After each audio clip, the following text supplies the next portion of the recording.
Good day huli sa inyo mga boss. Arihaw at ako may panibago na namang gagawin. Ang issue ho ng rice cooker na ayaw na magsaing. Shoutout nga pala ho sa nagpagawa na rin. Maraming salamat ho. Yan ho't aking binaklas na. At di nga ho'y titistingin ko yung thermal fuse. Ay di yun nga ho, positive. Busted na. Yan ho't aking kinalas na, aking papaltan.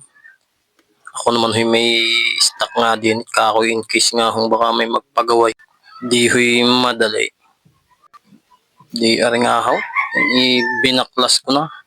At yan huy papaltan ko ng bagaw. Yan ho't aking binalutan din para may insulation.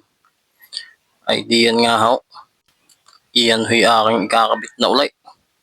Yan ho at yan pagkakabit titistingin ko. Yan huy siguro may problema pang iba ay di yun nga ho, positive.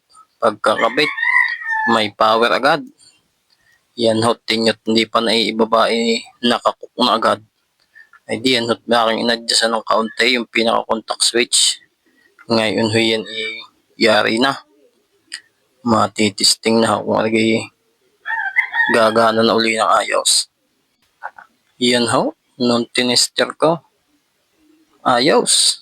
Magagamit ka na uling rice cooker ka. At di susubukan ko din ho isaksak. Yan ho. Pagkasaksak naka-warm. Ay di pagkababaho, yun, saka pa nagkukok.